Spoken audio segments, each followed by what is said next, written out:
유비는 후한 말기에 협 조직으로 시작해 국가 건설에 성공한 유일한 사례라는 점에서 나름 의의가 있습니다. 물론 유언이 익조 교통 정리를 끝내놓아서 건설 작업이 수월했던 건 사실이지만 어쨌든 협에서 출발해 국가의 영역까지 도달한 케이스는 유비 말고는 찾기 어렵습니다. 손견도 협 출신이었지만 독립군벌 행세는 손책부터 시작했었고 국가 건설은 손권이 완성했었다는 점에서 확연히 다르죠. 특히나 손견은 원술부장으로 생을 마감했고 손책은 일시적인 폭거로 강동을 유린한 게 전부였던 탓에 정치적 불안정성이 극심했습니다. 그래서 손원은 사실상 손권이 모든 것을 세운 나라라고 봐야 합니다. 물론 북중국의 대남 공세를 박살내버린 주유와 남중국 왕조 건설 청사진을 세팅한 노숙의 기여가 컸지만 이들을 기용한 것은 전적으로 손권이니까요. 어쨌든 이런 부분에서 보면 유비 세력은 당시로서는 굉장히 유니크한 존재였습니다. 단순히 국가 영역까지 도달한 협의여서가 아니라 일관되게 도덕적 명분론을 내세우면서도 공손찬 통수후 득서주, 조조 통수후 또 득서주, 손권 유장 더블 통수후 득익주, 헌재 사이버 사례 후 칭제 등등 실리도 야무지게 챙겨갔기 때문입니다. 그래서 유비를 두고 정치질의 달인이다, 어쩔 수 없었다, 위선자 사기꾼이다, 혹은 삼국전투기처럼 진정한 덕질을 원했던 냉혹한 전략가였다 등등 다양한 평가가 나오고 있습니다. 최근에는 이미지 메이킹을 잘했던 정치질의 달인 정도로 평가가 귀결된 감이 있습니다만 저는 철학 전공자로서 오랫동안 유비에 대해서 사상적으로 조금 다른 접근을 해보았고 나름대로 내린 결론을 공유해보고자 합니다. 제가 바라보는 유비는 묵가의 몸으로 육아의 세계관 속에서 어디까지 갈 수 있는지를 보여준 인물입니다. 우선 유비와 묵가가 무슨 연관이 있는지 의문을 가지신 분들이 있을 겁니다. 사실 이건 그리 특이한 해석은 아닌 것이 협조직, 그러니까 임협집단들의 사상적 기반이 묵가입니다. 흔히 묵협이라고 불렸죠. 상인들 보호하고 보호세 걷는 주먹패 집단, 혹은 자기 동네 지키는 자경단 등등 하층민들의 상호 부조 조직들이 대부분 묵협의 일종이라 보시면 됩니다. 그럼 하층민들의 상호 부조 조직의 사상적 기반이 왜 묵가였을까 하면 그건 묵가가 차별을 부정한 시대의 초월적인 사상이었기 때문입니다. 하층민들에게 인기가 있을 수밖에 없었죠. 묵가가 만인을 차별 없이 평등하게 사랑하라는 겸해를 주장했음은 유명합니다. 그래서 친족을 우선시하는 사랑을 주장했던 유가랑은 여러 부분에서 상극이었습니다. 유가는 사람이 가족이나 스승, 동지처럼 자신에게 큰 의미를 지니는 소중한 사람들을 우선시하고 더욱 사랑해야 한다고 주장했는데 이건 묵가가 보기엔 지독한 혈연주의와 연고주의로 카르텔을 형성하고 사회를 망치는 일이었습니다. 반대로 묵가는 사람은 모든 사람들을 차별 없이 평등하게 사랑해야 한다고 주장했는데 이건 유가가 보기엔 부모와 원수를 동일하게 대하는 금수 같은 짓거리였던 겁니다. 이렇게 서로를 반대하던 사상이었죠. 하지만 유가는 정치판에서의 역할을 원하던 사대부들 사이에 묵가는 차별 없는 삶을 원하던 하층민들 사이에 자리 잡게 되면서 클래식 제자백가 시절 이후로는 딱히 크게 충돌하지는 않고 각자의 길을 걸으며 변화를 겪었습니다. 우선 유가의 경우를 보겠습니다.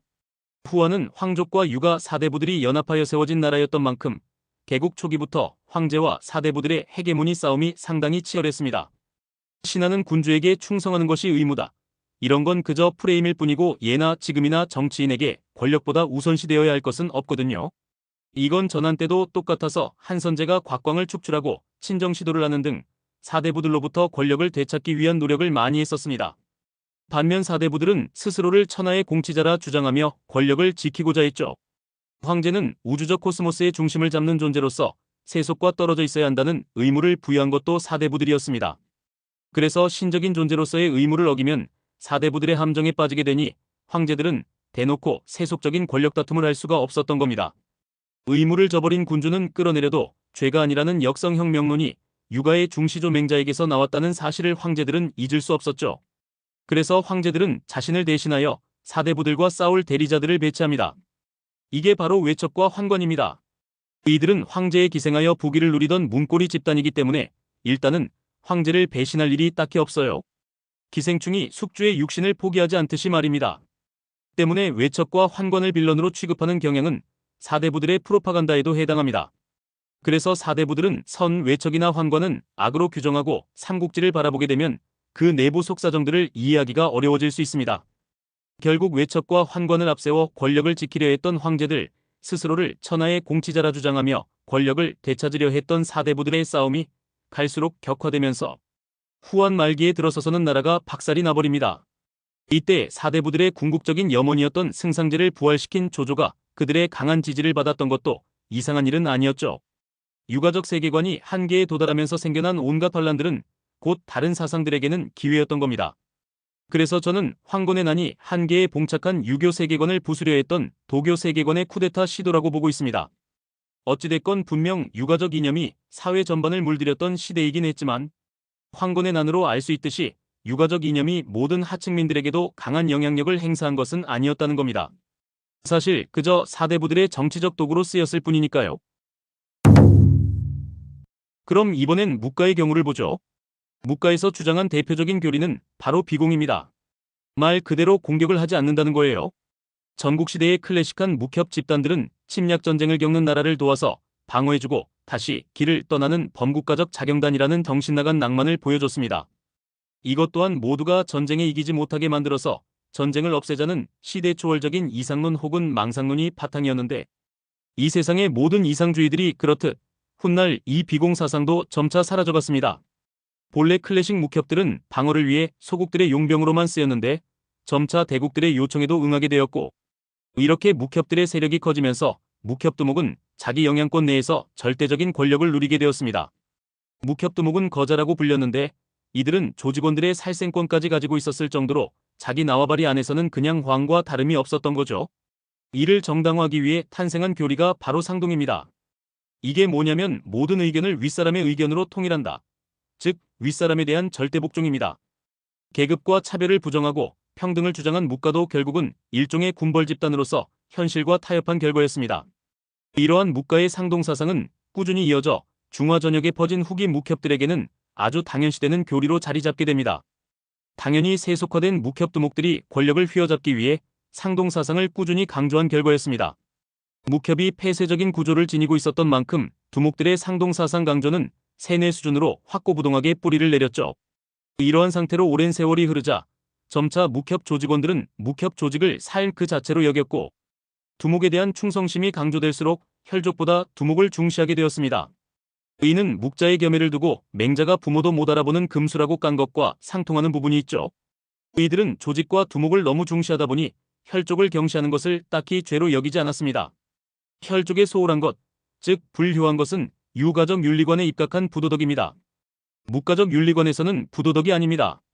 이렇듯 중화 곳곳에 잔존해 있던 후기 묵협들은 황제와 사대부들이 유가 이념을 가지고 무슨 난장판을 피우든 별 영향을 받지 않고 자기들만의 교리를 갈수록 강화시키며 아예 두목과 조직을 진정한 친족으로 여기는 집단이 되어갔습니다. 결국 후한 말기는 분명 유가가 지배하던 사회였다고 해도 유가의 완전한 영향력은 황제와 사대부, 이 영향을 받은 호족 집단에 그쳤고 하층민들을 비롯하여 자신들만의 교리가 강하게 자리잡고 있었던 수많은 임협 조직들에게까지 완전히 테라포밍이 되기엔 부족했다는 점을 해설한 것입니다. 서론이 길었습니다.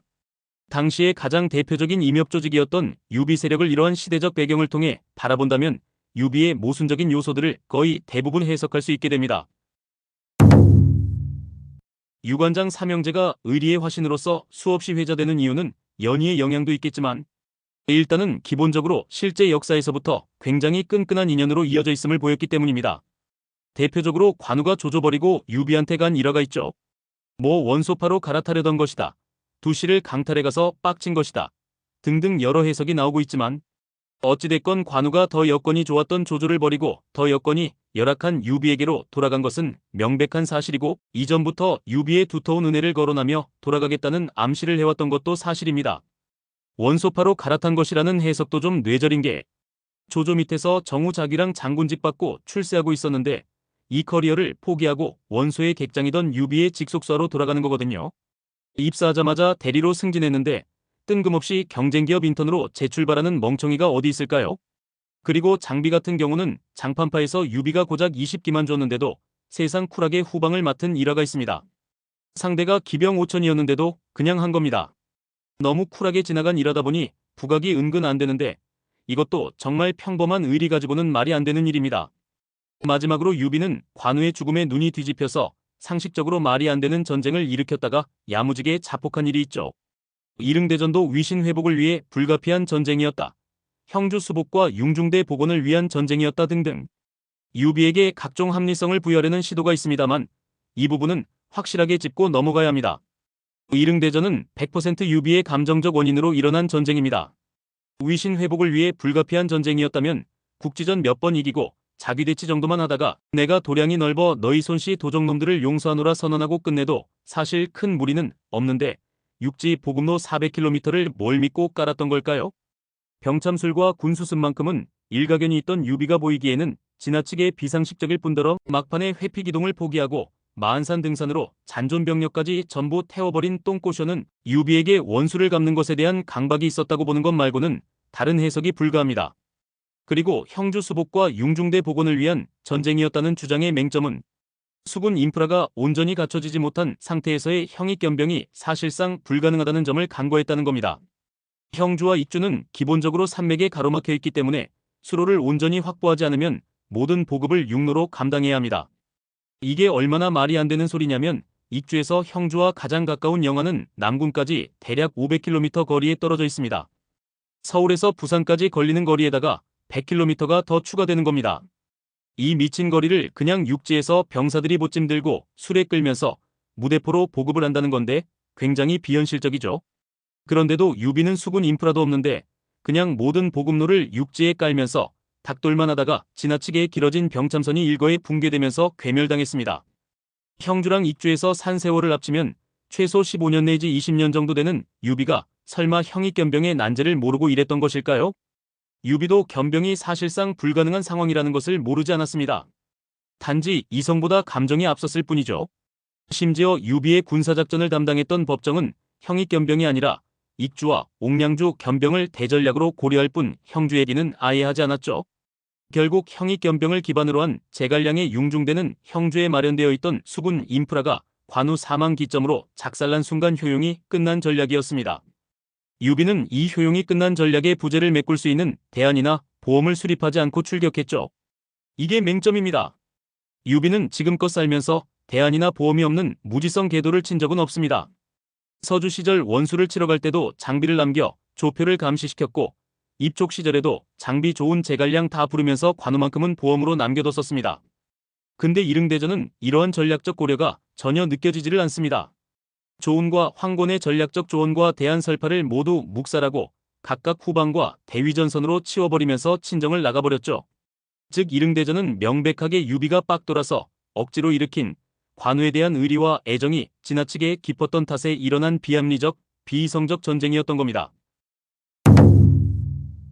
유관장은 서로 비정상적인 의리를 나누었지만 반면 혈족들에게는 정말 냉담했습니다. 유비 세력이 붕괴가 잦았던 탓에 혈족들을 챙기는 기록이 소실된 거라고 보기도 무리인 것이 혈족들 관련 기록이 나올 때마다 죄다 처자식을 버렸다, 처자식이 잡혔다 이런 거거든요. 그리고 시작부터 문중어른이 학비를 대주는데도 유비는 공부 팽개치고 놀기 바빴다는 점에서 상당히 짜치는 부분이 있죠. 사실 이건 단순히 공부하라고 돈 대준 게 아니고 명사집단과 연주를 형성해서 입지를 챙기라는 목적도 있었거든요. 물론 같이 놀아 제꼈던 손찬영님이라는 인맥을 얻긴 했지만 어쨌든 집안 형편이 안 돼서 문중의 도움을 받은 건 당시의 유가적 윤리관에 따르면 매우 큰 은혜를 입은 겁니다. 당장 조조만 해도 거병 당시 조씨, 하우씨 문중의 도움을 크게 받았고 그 대가로 조조는 자기 혈족들에게 고위직을 몰빵해주면서 보답했습니다. 반면 유비는 문중의 도움을 사실상 무시했고 거병 당시에도 딱히 혈족들과 함께했다는 언급이 전혀 없습니다. 어려서부터 협 조직을 이끌고 다녔던 유비에게는 이미 변질된 묵협 교리가 완벽히 테라포밍되고 있었고 이 때문에 혈족들한테는 거의 금쪽이 취급을 받았을 확률이 높습니다. 그리고 칭제 이후에는 자기 선조들 추존도 안 했죠. 제위에 등극한 황족이 자기 직계 선조를 추중하지 않는 것은 대단히 이례적인 경우입니다. 유비가 헌제보다 학렬이 낮아서 추존했다간 선조와 헌제의 학렬이 충돌하기 때문이라고 생각할 수 있지만 영제는 환제의 조카여서 자기 부친과 환제의 학렬이 충돌하는데도 부친과 조부를 추존하여 직계 정통성을 확보하려 했습니다. 반계 황족이 제위를 계승하면 직계 정통성은 더더욱 절실한 법입니다. 그런데 유비는 반계 중에서도 아예 황족이라 보기도 민망할 정도의 초반계였죠. 이런 상황에서 학렬 충돌 때문에 자기 직계 선조들 추존을 하지 않는다는 건 정치 전략적으로도 바보 같은 선택입니다. 그럼 유비는 왜 선조들 추존을 안 했는가? 답은 명확합니다. 범인유적 겸해를 주창했던 묵가적 교리가 상동을 비롯한 친족 경시적, 자기 집단 우선적 차별애로 왜곡된 상태로 퍼져있던 집단에 평생을 몸담아온 인간이었기 때문입니다. 애초에 혈족이라는 존재들을 아예 고려 대상으로조차 생각하지 않았다는 거죠. 문중 어른의 은혜를 무시하고 처자식을 버리고 도망가기 일쑤였으며 칭제 후엔 직계선조들 추중도 하지 않은 데다 유언으로는 아예 비혈족인 제갈량한테 조건부로 제위승계권까지 승인해줬습니다. 제갈량한테 남긴 유언도 유가적 윤리관에 입각하면 대단히 파격적인 발언이었기 때문에 유비가 제갈량을 끝까지 충성하게 만들려 했던 고도의 정치질이었다는 해석이 나오지만 묵가적 윤리관에 입각하면 그리 놀라운 발언은 아닙니다. 묵가적 윤리관에서는 필요성과 실용성이 다른 가치들보다 우위에 있는 최고 최선의 가치이기 때문입니다. 묵가의 시조인 묵자는 제사와 3년상을 무시했습니다. 아무짝에도 쓸모없는 돈 낭비, 시간 낭비라는 이유 때문이었습니다. 그러니 당연히 내 아들이 도울만 하면 도와주고 답 없어 보이면 갱 네가 황제해라. 이 말은 묵가의 초실용주의적 윤리관에 따르면 충분히 할 수 있는 말이었다는 겁니다. 필요성과 실용성을 생각하면 당연히 오랫동안 자기를 따라 통치행정 역량을 쌓아온 제갈량이 낫다고 생각했을 테니까요. 물론 고도의 정치질일 가능성도 있긴 하지만 어쨌든 주목해야 하는 부분은 걸핏하면 처자식을 버리고 도망다녔을 정도로 혈족들에게 냉혹했던 유비가 갑자기 죽기 직전에 와서 꼭 자기 혈족이 차기 세력의 리더가 되는 것에 연연했겠느냐는 겁니다. 이렇게 혈족들에게 냉혹했던 유비는 자신을 도와준 은인들에게도 냉혹했는데 유비에게 통수를 맞은 은인들, 공손찬, 조조, 손권은 모두 유비 세력의 외부 인사들이었다는 공통점이 있습니다. 유비 세력의 비정상적인 의리는 진정한 친족이 된 자기들끼리만 적용되는 것이지 외부 인사들에게는 전혀 적용되지 않았다는 거죠. 유가에서는 경도와 권도라는 교리를 구분하는데 경도는 원칙이고 권도는 실리입니다. 경도는 어떤 순간에서건 적용되어야 하는 도덕규범이고 권도는 특정 상황에서 경도에 얽매이지 않고 이득을 취하는 임기응변이죠. 유가에서는 상황에 따라 경도와 권도 중 무엇이 더 중요한지 달라진다고 생각합니다. 반면 묵가에서는 닥치고 권도가 우선입니다. 세상을 위해 노력하는 자기 자신이 권도를 통해 실리를 취했다면 그것이 곧 세상에게도 이로운 일이기 때문이니까요. 어떤 면에서는 교묘한 자기 합리화로 보일 수도 있고 어떤 면에서는 공리주의의 정근대적 형태라고 보일 수도 있겠습니다. 그래서 유비가 오갈 데 없는 자신을 보살펴주고 키워준 공손찬을 통수치고 원소파에 붙어버린 건 그저 권도를 따랐을 뿐인 것이죠. 유호를 죽여서 정치적으로 끝장이 나버린 외부 인사의 곁에 남을 필요성과 실용성이 전혀 없었던 것뿐입니다. 조조를 통수치고 서주를 뺏은 것도 손권을 통수치고 입촉을 감행한 것도 전부 유비 입장에서는 권도를 따른 것뿐이죠. 그래서 정말 진심으로 유비는 양심의 가책 따위 느끼지 않았을 겁니다. 자기가 지니고 있던 윤리관에 따르면 가장 중요한 가치를 준수한 것이니 오히려 끝까지 자신이 정당한 선택을 했다고 여겼을 가능성이 높습니다. 아무리 그래도 인간인 이상 통수맞은 상대가 얼마나 상처를 받았을지 정도는 생각하지 않았을까 싶을 수 있지만 유비가 묵가 사상이 어째서 그런 교리를 형성한 것인지 깊은 이해를 하고 있었을 리도 없고 그냥 오랫동안 그렇게 살아왔기 때문에 그게 옳다고 여겼던 묵협두묵일 뿐이니 그닥 유의미한 고려는 아닌 것 같습니다. 한나 아렌트가 정립한 악의 평범성이라는 개념도 이것과 크게 다르지 않아요. 그냥 오랫동안 해온 것이기 때문에 이것이 잘못된 것인가, 잘한 것인가에 대한 고찰 자체를 하지 못한 겁니다. 그러니 이에 대해 도덕적인 비난을 가해도 유비 입장에서는 내가 뭘 그리 잘못한 건지 이해를 못할 가능성이 높습니다. 어찌됐건 유비의 친족경시적 태도를 비롯하여 통수로 대변되는 온갖 배신 행각들은 이러한 묵협적 행동 원리에 입각하면 모두 해설이 가능해집니다. 거기다 묵가적 윤리관에 따르면 유비는 묵협으로서 지켜야 할 도덕성을 꽤나 잘 지킨 인물이 되죠. 이게 진짜 재미있는 부분입니다. 묵가에는 상현이라는 교리가 있습니다. 문자 그대로 현자를 높인다는 뜻인데 초창기의 묵협 집단들은 이름난 현자들을 책사로 초빙해와 극진히 모시는 일이 많았습니다. 이탈리안 마피아들도 비슷하게 보스만큼 2인자이자 책사로를 수행하는 콘실리에리들의 영향력이 강하죠.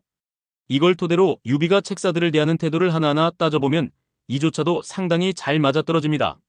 자기를 관중 아기급이라고 자뻑하다가 조리돌림이나 당하는 동네 날백수를 3번씩 찾아가 모셔오지를 않나? 깡촌에서 직무유기하다가 잘린 놈을 재추천받고 찾아가서 차석보좌관으로 다시 기용하지를 않나?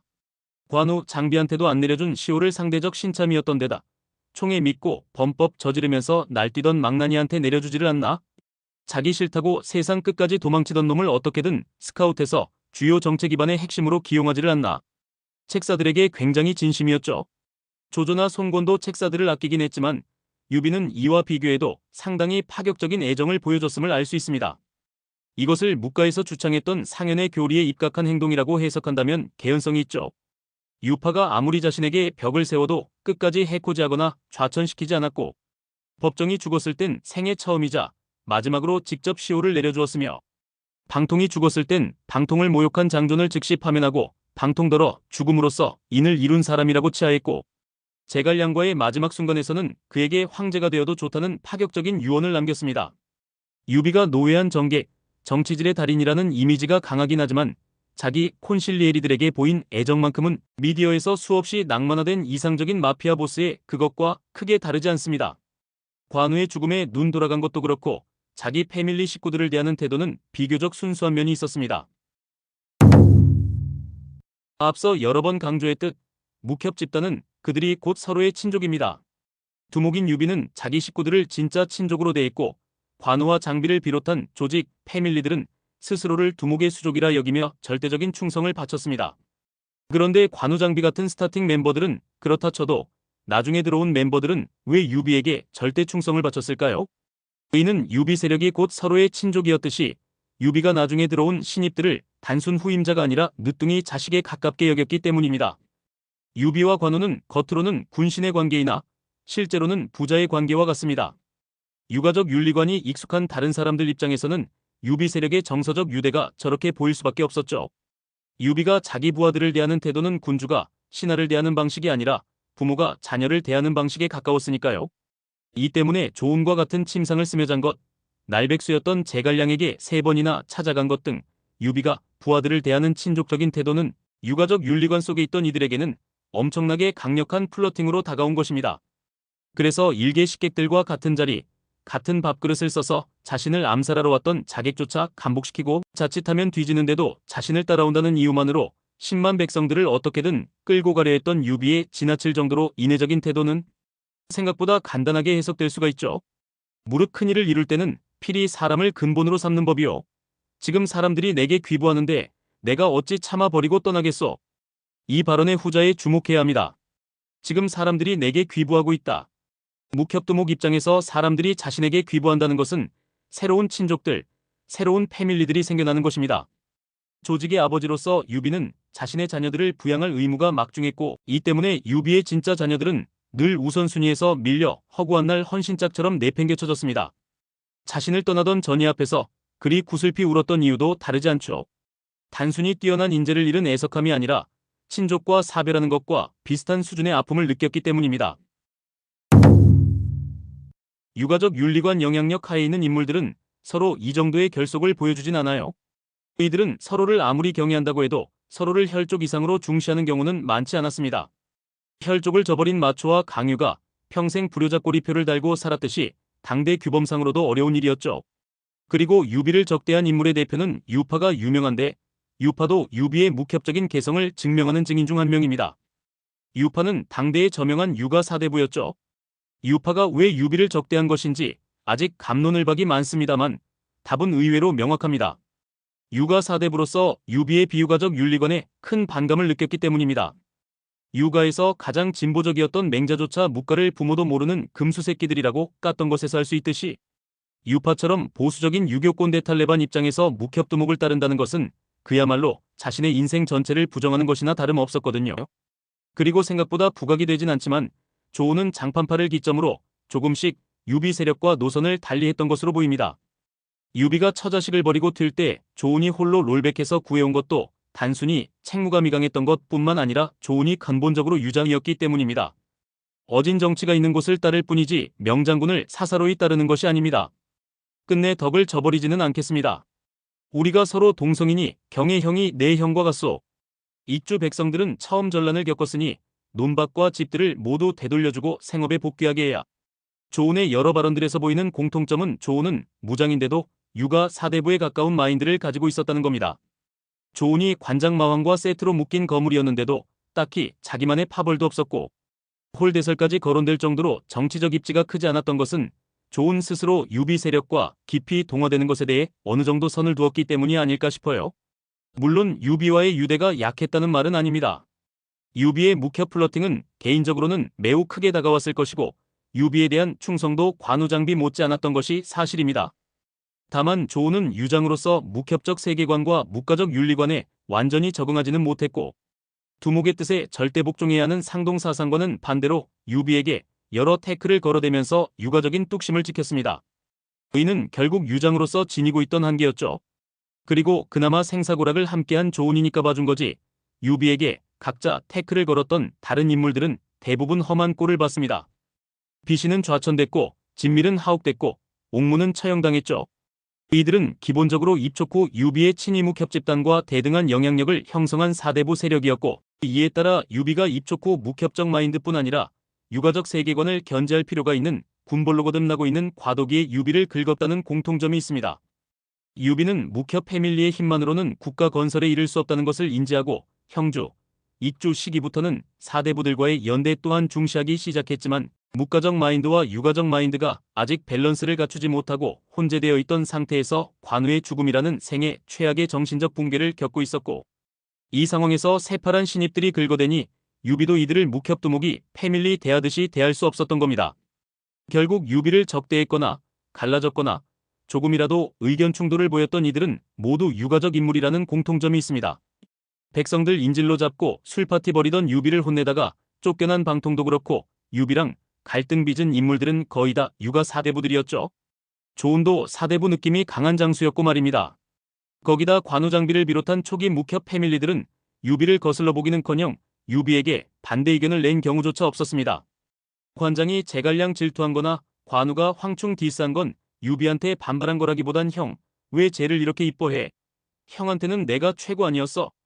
이런 류에 마치 장남차남이 막내를 이뻐하는 아버지에게 할 수 있는 가족적인 투정에 가까웠죠. 그나마 유비에게 간음도구 드립을 쳤던 간홍만이 유일하게 간접적으로 반대 의사를 피력했던 경우라고 볼 수 있는데 간홍은 관장보다 짬이 높았던 유비 불알 친구라서 가능했던 거라 논외로 봐야 합니다. 유비는 결코 클래식 묵가의 철학을 견지하고 살아갔던 사상가가 아닙니다. 앞서 말했듯 유비는 클래식 묵가가 아니라 상동사상으로 대표되는 변질되고 왜곡된 후기 묵협 조직의 두령에 불과했습니다. 유비는 단지 왜곡된 묵협적 윤리관에 익숙했고 이에 따라 살아가다 보니 어느새 군자로 포장된 인물이었을 뿐 묵자처럼 범인유적 겸해를 마음에 품었던 이상주의자라고 보기는 어렵습니다. 진짜로 유비가 범인유적 겸해를 따랐으면 입촉 때 백성들 인질로 잡고 술파티 벌인 것부터 말이 안 되죠. 이는 많이 왜곡된 묵협의 윤리관인 자기 집단 우선적 차별의 발로였기 때문입니다. 아무리 백성들일지라도 전쟁을 벌이고 있는 적대 세력의 구성원들이었으니까요. 하지만 유비는 유가도 묵가도 망가질 대로 망가진 시대에 유일하게 국가 건설에 성공한 묵협두목이었다는 점에서 중국사를 통틀어도 상당히 강렬한 개성을 지닌 인간군상이라고 볼 수 있습니다. 현대의 인기는 이런 개성도 어느 정도 영향이 있는 것 같네요. 하층민에게까지 완전히 테라포밍된 것은 아니었지만 엄연히 유가적 윤리관이 퍼져있던 시대였으니 당대의 시각에서 유비가 조직원들을 친족처럼 대하는 자기 집단 우선적 태도는 부하와 백성을 사랑하는 유가적 인으로 비춰진 것이고 관우가 유비에게 절대 충성을 바치면서 조조를 떠났던 상동사상의 발로는 유가적 충과 의로 비춰진 것입니다. 결국 유비의 일생은 묵협두목이 유교국가의 황제에 등극하면서도 최후에 다시 묵협두목의 길을 선택하며 무너지는 서사입니다. 이것은 망가진 유가의 세계에서 망가진 묵가의 인물이 보일 수 있는 극한의 삶이자 정치적인 고려를 통해 뒤로 갈수록 억지로 유가의 세계관을 스스로에게 주입시켰음에도 끝내 자신의 근본이었던 묵가의 세계관으로 돌아갈 수밖에 없었던 한 묵가인의 파란만장한 도전기였다고 평할 수 있겠습니다.